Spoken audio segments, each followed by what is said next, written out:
Hello everyone, চলে এসেছি নতুন একটা ভিডিওর সাথে। তোমরা কেমন আছো বন্ধুরা? আশা করি তোমরা অনেক ভালো আছো। তোমাদের ভালোবাসায় আমিও অনেক ভালো আছি। বৃষ্টি ভেজা সকালে গাছগুলো দেখতে না ভীষণ ভালো লাগছিল। আর দেখো গাছগুলোতে কুড়িও চলে এসেছে, ভীষণ দেখতে সুন্দর লাগছিল।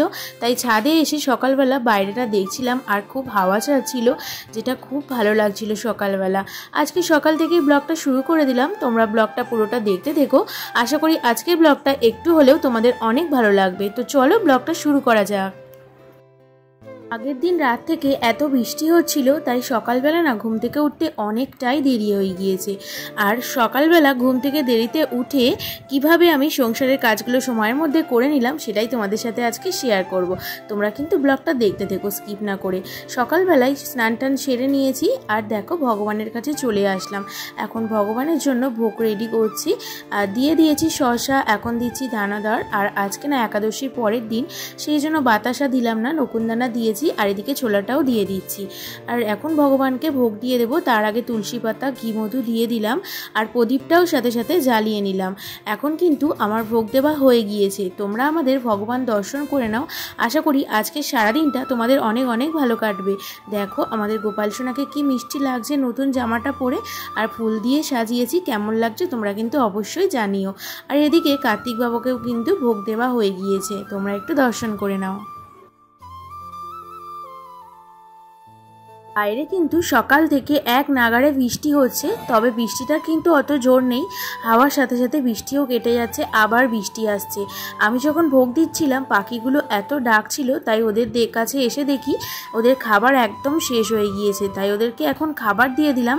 আর খাবার দেওয়ার পরে ওরা একদম চুপ হয়ে গিয়েছে। ওরা ওদের খাবার খেয়ে নিক, আর আমিও এদিকে টিফিনটা সেরে নিই। মা আজকে আলু ভাজার মতন কেটে আলুর তরকারি করেছে, আর সাথে করেছিল লুচি। লুচিটা খাবো না, তো আমি মুড়ি দিয়েই খাচ্ছিলাম। মুড়িটা কিন্তু দিয়ে খেতে ভীষণ ভালো লাগছিল। আর একটু ছাদে এসেছিলাম বৃষ্টিটা কমতেই। দেখো ছাদে কতটা জল জমেছে। আগের দিনই জোড়াটগর ফুল গাছটা বসিয়েছি, আর এই বালতিটা না ফুটো করা নেই, সেই জন্য জলগুলো বেরোতেও পারছে না, অনেকটাই জল জমে গিয়েছে। জানি না গাছটার কি হবে অবস্থা, আমি তো বুঝতে পারছি না। এরকমভাবে বৃষ্টি হলে গাছে তো ভরে ভরে জল হবে। আর ছাদে এত জল জমেছে, দেখছি যে অনেক বালি, তারপরে কাঠ, এগুলো সব জমে আছে, সেই জন্য জলটা বেরোতে পারছে না। তাই জলটাকে আগে সরিয়ে দিলাম, মানে এইগুলোকে সরিয়ে দিয়ে জলটা চলে যাওয়ার ব্যবস্থা করলাম। আর দেখো এগুলো প্রচুর ময়লা ছাদে জমে থাকে, তো সেগুলো এখান থেকে যেতে পারছিল না বলেই জলটা আটকে যাচ্ছিল। এখন কিন্তু দিব্যি জলগুলো চলে যাচ্ছে। এদিকের গাছগুলো দেখতে আসলাম, আর দেখো বেলফুল গাছটা জলে একদম ডুবে গেছে। এটাতেও ফুটো করা নেই, সেই জন্য জল জমছে। ভাবছি বালতিগুলোকে শুয়ে শুয়ে রেখে দেব, কিন্তু শুয়ে রাখলে আবার মাটিগুলো ধসে যাচ্ছে, সেই জন্য আবার ঠিক করে দিলাম। কিছুক্ষণ পরপর এসে জলগুলোকে পাল্টে দেব।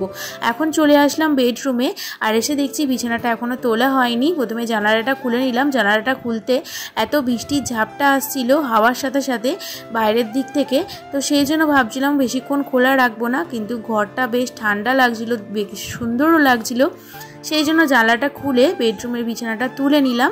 তারপরে কিন্তু জানলাটা আমি বন্ধ করে দিয়েছিলাম। আজকে কিন্তু জানলা খোলার মতন অবস্থায় ছিল না। আর চাদরটাও পাল্টালাম না, কারণ এত বৃষ্টি হচ্ছে, কোনো কিছু কাচলেই যে শুকাবে না সেটা তো সবাই জানো। সেই জন্য চাদরটা একই রেখে দিলাম, পরে পাল্টে নেব। সব কিছু গুছিয়ে নিয়ে ভালো করে ঘরটা ঝাঁট দিয়ে নিচ্ছি। আর তোমরা দেখতে পাচ্ছ বাইরে কতটা হাওয়া দিচ্ছে, মানে যতটা ধুলো এগোচ্ছে আবার হাওয়াতে ধুলোগুলো পিছিয়ে যাচ্ছে। তো অনেক কষ্ট করে ঝাঁট দিতে হলো। আর প্রতিদিন যেরকম ঝাঁট দিই সেরকম আজকেও ঝাঁটটা দিয়ে দিলাম। তারপর বাবা মার ঘরে চলে আসলাম। দেখো বিছানাটা একদম তোলা হয়ে গিয়েছে, আর একদম তোলা হয়ে গিয়েছে বলেই আমি সব কিছু মুছে এখন কিন্তু ঘরটা ভালো করে ঝাঁট দিয়ে নিচ্ছি। ঘরে প্রচণ্ড ধুলো পড়েছে, কারণ জানলাটা খোলা ছিল, সব ধুলোগুলো ঘরের মধ্যে চলে এসেছে। এখন সব ঘর ভালো করে ঝাঁট দিয়ে নিয়ে ভালো করে মুছে নিচ্ছি, কারণ প্রতিদিন ঘর না মুছলে ঘরের মধ্যে অনেক কিছু জমে থাকে, আর লক্ষ্মীস্থানটা বজায়ও থাকে না। তাই প্রতিদিনের কাজ প্রতিদিন করে নিলে তাহলে কিন্তু টেনশন মুক্ত থাকা যায়। আর এদিকে গাছগুলোর এখানে দেখছি এতটা জল, মানে বৃষ্টির ঝাপটা এসেছে আর ধুলোও এসেছে। গাছগুলো তো অনেক যত্ন করে নিজের হাতে লাগানো, তাই ওদের যত্ন তো নিতেই হবে। তাই সামনেটা না ভালো করে মুছে নিচ্ছিলাম, যাতে ওদের সামনে কোনো ধুলো বালি কিছুই না পড়ে থাকে। তো সেই জন্য ভালো করে ঝেড়ে নিচ্ছি।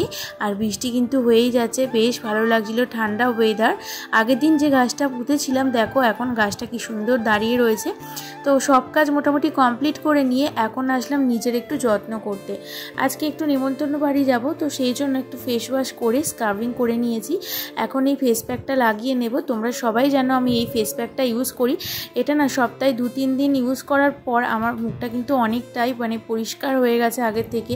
আগের দিনের ব্লগে আমার অনেক বন্ধুরা মিষ্টি মিষ্টি কমেন্ট করেছে, চলো আজকে তাদের কমেন্টগুলো পড়ে নিই। মেকুয়েলি অফিসিয়াল লিখেছে, তোমার কথা এডিট করা খুব ভালো লাগে, আমার নামটা নিও দিদিভাই, প্লিজ প্লিজ প্লিজ।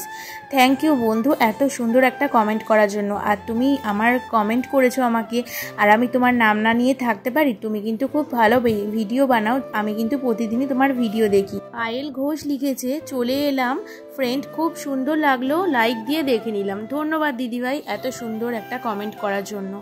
প্রান্তিক বিশ্বাস লিখেছে, দিদি ভাই তোমার ভিডিও আমার খুব ভালো লাগে, শুরু থেকে শেষ পর্যন্ত অসাধারণ।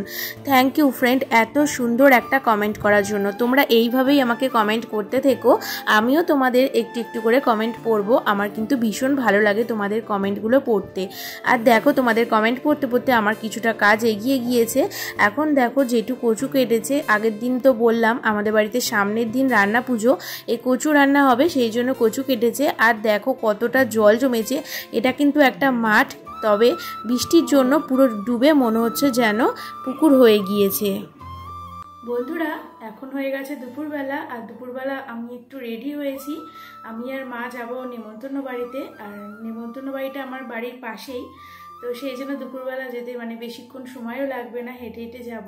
তোমাদের দাদাভাই তো অফিস গেছে, ও যাবে না, আর ভাই আর বাবা বাড়িতে থাকবে, ওরা যাবে না, আমি আর মা যাব।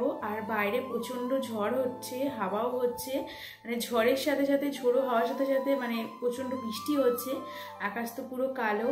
তো তাও যেতে হবে নিমন্ত্রণ বাড়িতে। তো তোমরা দেখতে থাকো ভিডিওটা, আমি তোমাদের সাথে আবার পরে কথা বলছি।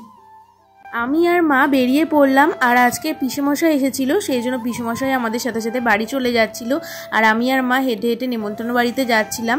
এখন একটু বৃষ্টিটা কমেছে, বাইরের ওয়েদারটা না ভীষণ ঠান্ডা, খুব ভালো লাগছিল। আর দেখো মেঘ করে আছে, পুরো কালো মেঘে আকাশ ঘিরে রেখেছে।